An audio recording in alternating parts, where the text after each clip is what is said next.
ना इधर ना उधर, सीधे मुद्दे पर नजर। क्या है आज की खबर? आप देखना शुरू कर चुके हैं न्यूज 18 आपके पुनीत के साथ। तो एक बार फिर से हम बात कर रहे हैं यूक्रेन की, उसके राष्ट्रपति ज़ेलेंस्की की, क्योंकि ज़ेलेंस्की इस वक्त लंदन में मौजूद हैं और वहां पर उन्होंने ब्रिटेन के प्रधानमंत्री से मुलाकात की, वहां पर उन्होंने अन्य यूरोपीय देशों के प्रमुखों से मुलाकात की और साथ ही साथ वहां पर फ्रांस के इमैनुअल मैक्रों भी मौजूद थे। तो यहां ये सब हुआ। इसके पहले थोड़ा सा चलें तो आपको याद होगा कि क्या हुआ व्हाइट हाउस में, ओवल ऑफिस में बड़ी बहसबाजी हुई थी, लेकिन उसके बाद भी ज़ेलेंस्की की तरफ से अब बयान निकलकर सामने आया। लंदन में उन्होंने बयान दिया और कहा कि वो डील साइन करने के लिए तैयार हैं और फिर से अमेरिका जाने के लिए भी तैयार हैं। इसी पर हम बात करने वाले हैं। मेरे सहयोगी आनंद मेरे साथ मौजूद हैं, तो आनंद के पास चलते हैं। आनंद, क्या सबसे पहले कहा है ज़ेलेंस्की ने, ये बताइए जरा। दरअसल देखिए, ज़ेलेंस्की अभी लंदन में मौजूद है। आज उन्होंने प्रेस कॉन्फ्रेंस की है और उन्होंने फिर से अमेरिका जाने की बात कही है। उन्होंने कहा कि मैं अमेरिका फिर से जाना चाहता हूं और ट्रम्प के साथ बातचीत करना चाहता हूं। इस दौरान उन्होंने जो डील थी मिलर्स वाली, उसको लेकर के उन्होंने बयान दिया है। बोला कि मैं डील के लिए तैयार हूं, लेकिन यूक्रेन की जो सुरक्षा की बात हो रही है, अगर यूक्रेन की सुरक्षा पर बात होगी तभी ये डील साइन होगी।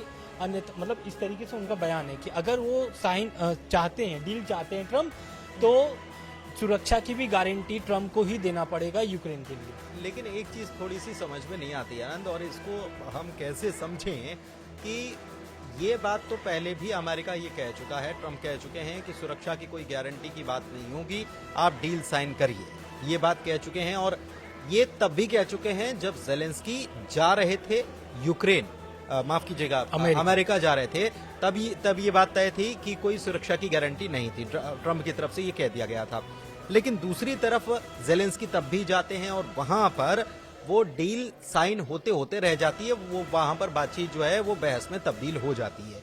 अभी फिर से वो बात कह रहे हैं, तो ये पहले क्यों गए थे? क्योंकि वहां पर जाके तो इन्होंने यही बात कही कि आप सुरक्षा की गारंटी दी। बिल्कुल, देखिए, जब डील की बात हुई थी, जब ट्रम्प ने डील को लेकर के बोला था कि 500 मिलियन खनिज चाहिए, तब ज़ेलेंस्की का बयान था कि जो भी डील होगी मैं अमेरिका आकर के ही करूंगा।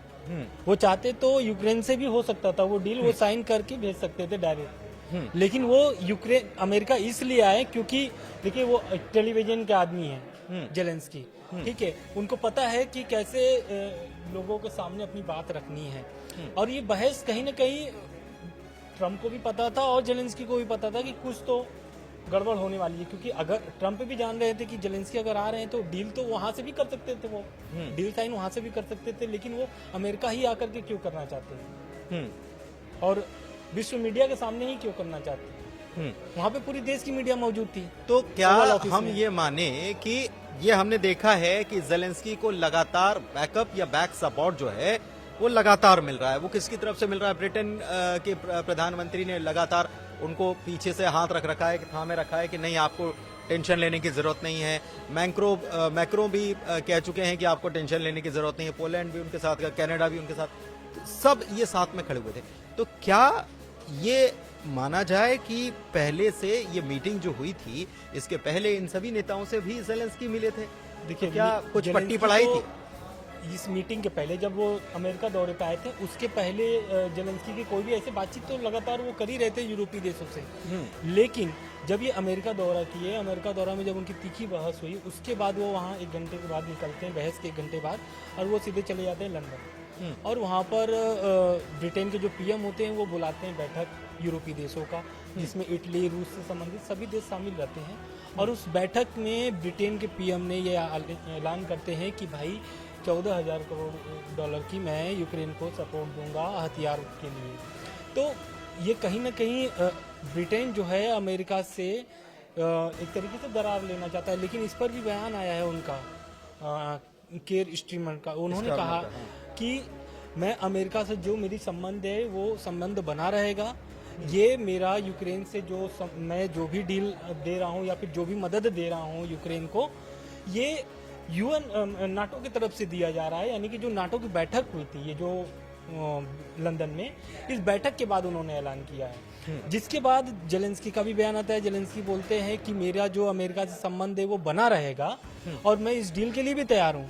मतलब कि अमेरिका, ये ब्रिटेन हो या फ्रांस हो या जेलेंस्की हो, यूक्रेन हो, अमेरिका से इतनी गर्मा गर्म बहस के बावजूद भी अमेरिका अब भी उतना प्रासंगिक है और अमेरिका को नाराज नहीं करना चाहता। नाराज नहीं करना चाहते। लेकिन जेलेंस्की ने एक बात और कहा है, बोला है कि अगर अमेरिका मदद बंद करती है तो इसमें पूरी जो जीत होगी वो रूस की होगी, क्योंकि हम 3 साल से लड़ रहे हैं, हमारा देश पूरा लड़ रहा है 3 साल से, और अगर ट्रम्प अभी मदद मेरा रोकते हैं, यूक्रेन का मदद रोकते हैं, तो वो रूस की जीत होगी। इसलिए देश जो जमीन है वो मेरा जमीन बिकने वाली जमीन नहीं है, मेरी आज़ादी बिकने वाली नहीं है, बिकाउली नहीं है, मतलब कोई खरीद नहीं बिकाऊ सकता नहीं है। है, हाँ, तो उसको लेकर के उन्होंने बयान दिया है कि अमेरिका से वो चाहते हैं कि जो मदद उनसे मिलती थी वो जारी रहे। और दूसरा उन्होंने एक और बयान दिया है कि जैसे यूरोपीय देश अभी भी जैसे ब्रिटेन, रूस, इटली ये सपोर्ट में है यूक्रेन के, वैसे ही वो चाहते हैं कि अमेरिका भी जैसे मदद करते आ रहा था वैसा ही करता रहे। लेकिन अब जो तीखी बहस हुई थी उस पर एक बयान आया हुआ है, अमेरिका का ही विदेश मंत्री हैं मार्को रूबियो, उन्होंने बयान दिया है, उन्होंने कहा कि जो भी जेलेंस्की के साथ व्यवहार किया गया है वो बिल्कुल ठीक था। ट्रंप ने जो भी व्यवहार किया है जेलेंस्की के साथ वो बिल्कुल ठीक था, क्योंकि इनका रवैया जो है ये पहले से ही था, जो बाइडेन के प्रशासन में ही मैं था। एक चीज बीच में आपको टोक रहा हूं और मैं समझना चाह रहा हूं, पूछना चाह रहा हूं आपसे कि ये पूरा जो कुछ हुआ, बार बार हमने सुना कि ट्रंप अभी ये कह रहे थे, साथ में उनके उपराष्ट्रपति जीडी वेंस भी ये कह रहे थे कि ये सब अमेरिका के लोगों के सामने, अमेरिकी मीडिया के सामने आप ये सब कह रहे हैं।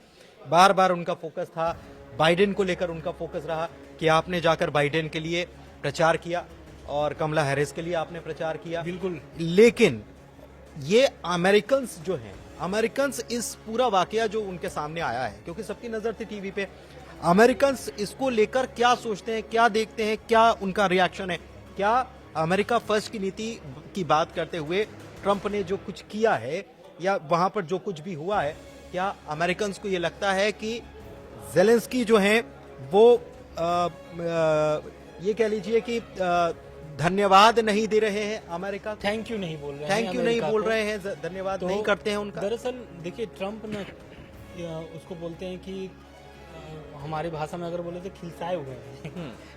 ट्रंप जेलेंस्की से खिलसाए इसलिए हुए हैं क्योंकि चुनाव के समय में जब अमेरिका में जब चुनाव चल रहा था तो जेलेंस्की ने जो बाइडेन की जो प्रशासन थी, कमला हैरिस का एक तरीके से उन्होंने प्रचार किया था, मतलब एक तरीके से उनका सपोर्ट किया था। लेकिन ये करके ये क्या लगता है कि आपको लगता है कि ये करना उचित रहता है एक राष्ट्राध्यक्ष के नाते? उचित तो अब वो यूक्रेन जाने और वो अमेरिका जाने, लेकिन इसी बात को लेकर के ट्रंप गुस्से में है कि भाई आप अमेरिका को या फिर जो बाइडेन को इस तरीके से क्यों सपोर्ट कर रहे हैं? भाई आपके देश बार बार उन्होंने और अमेरिका सपोर्ट कर रहा है। हाँ। ऐसा नहीं है, और कर भी रहा है, तो आप इस तरीके से क्यों कर रहे हैं? इसको लेकर के भी उन्होंने बोला कि भाई आप अमेरिका का थैंक यू बोलिए, किसी एक पार्टी का या किसी एक पक्ष का आप नहीं करेंगे। लेकिन उन्होंने एक चीज और कही उसके बाद, उन्होंने कहा कि ओबामा हो या जो बाइडेन हो, कोई नहीं, सब ट्रंप की वजह से जानते हैं, और ट्रंप जो हैं वो सबसे भरोसेमंद, मतलब उनका ये एक प्रकार से कहना था कि सब मुझ पर भरोसा करते हैं, ट्रंप के ऊपर भरोसा करते हैं, उन्होंने अपना नाम भी लिया था। खैर, इस पर न जाते हुए मैं आपसे ये समझना चाह रहा हूं कि अमेरिकन्स इसको कैसे देख रहे हैं या कैसे ले रहे हैं? देखिए, अभी तो कल अमेरिका में प्रोटेस्ट भी हुआ था यूक्रेन के समर्थन में। अच्छा, यूक्रेन के समर्थन में अमेरिका में प्रोटेस्ट हुआ और बोला गया कि मतलब एक तरीके से जो प्रोटेस्टकारी थे, जो प्रदर्शनकारी थे, उन्होंने अमेरिका का सपोर्ट किया, उनका झंडा लेकर के सड़कों पर उतरे, यूक्रेन का झंडा लेकर के, और एक तरीके से ट्रंप के खिलाफ ये प्रदर्शन था। तो ये ट्रंप समझते हैं कि यूक्रेन और अमेरिका का जो संबंध है वो कैसा है, क्योंकि देखिए कितना खनिज यूक्रेन के पास है, क्योंकि अगर वो जो बाइडेन के प्रशासन में भी अगर सपोर्ट दिया गया है यूक्रेन को, तो कहीं ना कहीं कुछ तो अमेरिका देख करके किया होगा। ये कहा जा रहा है, एक तो आपने बता दिया कि प्रदर्शन हो रहा वहां पर, और यूक्रेन के समर्थन में प्रदर्शन हुआ, ये एक बड़ी बात है। दूसरी बात कि ये कहा जा रहा है कि ये डील देर सवेर होकर तो रहेगी, तो ये क्यों होकर रहेगी? क्योंकि अभी तो दोनों की तरफ से गतिरोध देखने को मिल रहा है, लेकिन फिर क्यों कहा जा रहा है कि ये डील होकर ही रहेगी? देखिए, ट्रंप भी जानते हैं और जेलेंस्की भी जानते हैं कि एक दूसरे के बिना वो नहीं रह पाएंगे। क्यों? क्योंकि भले ट्रम्प अभी रूस के पक्ष में वोट करवा दिए यूएन में, अमेरिका ने यूएन में रूस के पक्ष में वोट कर दिया, भले ही अभी भी रूस को सपोर्ट कर रहे हैं, बोल रहे हैं कि रूस जो अभी कर रहा था वो ठीक कर रहा है, मतलब एक तरीके से जो उसका ऑपरेशन चल रहा है, सेना ऑपरेशन चल रहा है यूक्रेन की धरती पर, वो ठीक है एक तरीके से उनके जो अभी जो दिख रहे हैं, जैसे हालात दिख रहे हैं उस हिसाब से। लेकिन जेलेंस्की भी जानते हैं कि, और अमेरिका भी जानता है कि ये एक दूसरे के 3 साल से सपोर्ट किए, तो कहीं ना कहीं अमेरिका कहीं भी नुकसान अपना नहीं सहता। अगर वहाँ पे यूक्रेन का नुकसान हो रहा है, अमेरिका का नुकसान हो रहा है, तो उसका वो भरपाई भी करता है। चाहे आप सीरिया देख लीजिए, चाहे फिर अफगानिस्तान देख लीजिए, जहाँ जहाँ भी तो ये उन्होंने सपोर्ट किया है। यूक्रेन के पास $15 ट्रिलियन के खनिज भंडार हैं। जाहिर सी बात है यूक्रेन भी जानता है और ये अमेरिका भी जानता है। एक चीज और मैं समझ नहीं पा रहा हूँ कि ये मदद और लोन का क्या है मामला, कि मदद पहुंचाई या लोन दिया गया अमेरिका की तरफ से यूक्रेन को, क्योंकि जेलेंस्की ये कहते हैं कि जितनी मदद या जितना पैसा हमको अमेरिका ने दिया है, हमारी पीढ़ियां बीत जाएंगी उसको अदा करते करते, लेकिन ये भी तो जानते हैं वो कि उनके पास इतने खनिज भंडार है। हाँ, खनिज भंडार है, इसीलिए तो वो खनिज भंडार को लेकर के तैयार हुए हैं कि भाई डील हो जाएगा तो कम से कम कुछ तो मुक्ति मिलेगी जो उनके ऊपर कर्ज है, जैसा जेलेंस्की बोलते हैं। हालांकि शुरू से तो ऐसा कहा जा रहा था कि अमेरिका मदद कर रहा है, और लोन और मदद में दोनों में बहुत फर्क है।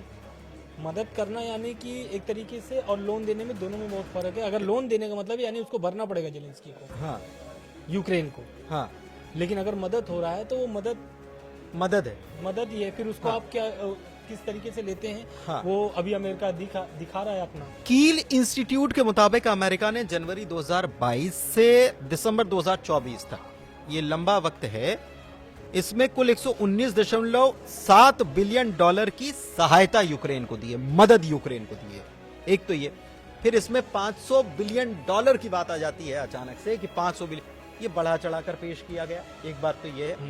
दूसरी बात कि ब्रिटेन और फ्रांस, अब जो मीटिंग हुई है लंदन में, वो उसमें ब्रिटेन और फ्रांस ये कह रहे हैं शायद कि वो उनका बनाया हुआ प्लान, मतलब ये जब जेलेंस्की अगर अमेरिका जाते हैं आने वाले दिनों में, तो क्या ब्रिटेन और फ्रांस का कोई मसौदा लेकर के जाते हैं, कोई डील लेकर जाते हैं, क्या ऐसा होता है क्या? ऐसा तो कुछ नहीं है, लेकिन देखिए नाटो में शामिल होने के लिए ही यूक्रेन कब से ही परेशान है कि भाई नाटो में मुझे शामिल कर लीजिए, ठीक है। और जो नाटो है वो भी चाहता है कि यूक्रेन शामिल हो जाए, इस कारण से ये अमेरिका आया था, सपोर्ट किया था फ्रंट पे आकर के। लेकिन जब अमेरिका हटा तो अब ब्रिटेन जो है उसको कैच कर लिया है, यानी एक तरीके से ब्रिटेन सामने आकर के सपोर्ट कर रहा है। तो ब्रिटेन आया साथ में, फिर रूस भी आ गया, फ्रांस भी आ गया, फ्रांस के साथ इटली भी आ गया, यानी कुल लगभग नाटो जो देश हैं वो एक तरीके से यूक्रेन के समर्थन में अभी भी है। सिर्फ अमेरिका को छोड़ करके जो नाटो में 32 देश हैं, उस 32 देश में से सिर्फ अमेरिका ही विरोध अभी कर रहा है। जो 3 साल से सपोर्ट कर रहा था वो अब विरोध कर रहा है। लेकिन अमेरिका ये भी कह रहा है कि जेलेंस्की हमारे प्रति भी रवैया बदले, थैंकफुल रहे। हालांकि जेलेंस्की ने कहा कि हम आपके लिए थैंकफुल थे, हैं और रहेंगे, लेकिन उस मीटिंग में जेडी वेंस ने बोल दिया कि आपने इस मीटिंग में एक बार भी बोला थैंक यू, तो उन्होंने उसको भी मुद्दा बना लिया। बिल्कुल। एक चीज, दूसरी तरफ वो ये भी चाहते हैं कि, क्योंकि उस मीटिंग में ये बात भी हुई थी कि डोनाल्ड ट्रंप ने कहा था कि जेलेंस्की को अपना रवैया रूस के प्रति भी बदलना पड़ेगा। बिल्कुल। देखिए अभी तो वही तो इसी सुरक्षा गारंटी की तो बात हो रही है। क्यों? क्योंकि जेलेंस्की भी यही बोल रहे हैं कि जब आप दोनों के पक्ष में बात करेंगे तब जाकर के ही शांति वार्ता होगा, नहीं तो नहीं होगी शांति वार्ता। तो ये जो ट्रंप हैं वो क्या चाहते हैं, वो सिंपल चाहते हैं कि भाई शांति वार्ता के लिए एक बैठक हो, शांति वार्ता के बाद जो युद्ध चल रहा है वो सीजफायर हो जाए, खत्म हो जाए, सब जो भी अभी जो लड़ाई चल रही है सब इसको ही लेकर के चल रहा है। लेकिन अभी जो तस्वीर बन रही है आनंद, मैं आपसे ये समझना चाह रहा हूँ कि एक तरफ तो या यूरोपियन देश जो हैं वो जेलेंस्की के समर्थन में खड़े हुए हैं, और दूसरी तरफ अमेरिका जो है वो कहीं ना कहीं रशिया को, जो सिनेरियो बनता दिख रहा है, मैं उसकी बात कर रहा हूँ, तो अमेरिका रशिया को सपोर्ट कर रहा है, ठीक है। लेकिन डोनाल्ड ट्रंप ने जब प्रेस कॉन्फ्रेंस हुई थी उसमें यह भी कहा था कि मैंने दुनिया और खासतौर पर यूरोप को इस मामले में अलाइंड कर रखा है, मतलब अपने साथ में ले रखा है या साध रखा है। जब वो ये कहते हैं, और वो भी तब जब यूक्रेन को सऊदी अरब में होने वाली मीटिंग में शामिल नहीं किया जाता, तो वो क्या कहना चाहते हैं? देखिए, जब सऊदी अरब में बैठक हुई थी, 2 प्रतिनिधित्व गए थे अमेरिका से और 2 प्रतिनिधित्व गए थे रूस से। दोनों की बैठक होती है प्रॉपर तरीके से। अभी ऐसा भी खबर आ रहा है कि पुतिन और ट्रम्प की भी बैठक सऊदी अरब में होगी। होने ये वाली है, हाँ। कब होगी अभी कुछ भी टाइम इसका फिक्स नहीं है, लेकिन होने वाली है, ऐसा अमेरिका भी दावा कर रहा है, रूस भी दावा कर रहा है।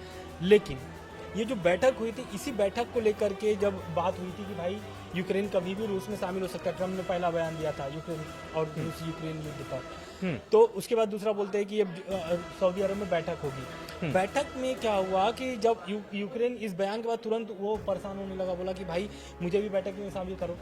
उसको लेकर के नाटो देश सामने आता है। नाटो देश बोलता है कि अमेरिका कोई भी फैसला अकेले ले नहीं सकता है, क्योंकि जो नाटो लेकिन फिर भी तो संगठन है, ट्रम्प, लेकिन यही तो टोक रहा हूं मैं आपको यहाँ पर कि यही बात तो चुभती है कि वो जब कहते हैं कि इनको शामिल करना चाहिए बैठक में, इनके लिए फैसला कर रहे हैं, इनको शामिल करना चाहिए, लेकिन साथ ही साथ ट्रम्प ये कहते हैं कि मैंने अलाइंड कर रखा है इन यूरोपीय देशों को। तो ये थोड़ा सा हैरान भी करता है। ब्रिटेन, फ्रांस कह रहे हैं कि यूक्रेन की बात को पहले समझना चाहिए, ये भी ध्यान में रखना चाहिए कि हमला किसने किया।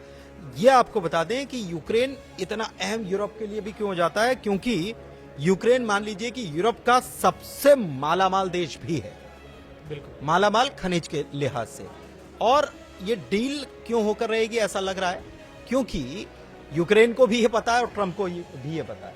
तो ट्रंप अगर ये डील, क्या अमेरिका इस पूरे जो भी चल रहा है, अमेरिका ने क्योंकि ट्रंप ने कहा कि हम बाहर हो जाएंगे, क्या वो बाहर हो सकते हैं या वो क्या बाहर होना चाहेंगे, क्योंकि मामला खनिज का है, बिल्कुल केवल शांति का नहीं है। केवल शांति का नहीं है। लेकिन जब यही मैं फिर से याद दिलाना चाहता हूँ कि जब ट्रंप ने इस डील को लेकर के बात रखी थी कि मुझे चाहिए $500 मिलियन का खनिज, तब फ्रांस के राष्ट्रपति इमैनुअल मैक्रोन ने भी बोला था कि भाई अमेरिका ने अकेले पैसा नहीं लगाया है, यस 60% नाटो देशों ने भी पैसा लगाया है, यूरोपीय कंट्रीज ने भी यूरोपीय कंट्रियों ने भी लगाया है पैसा।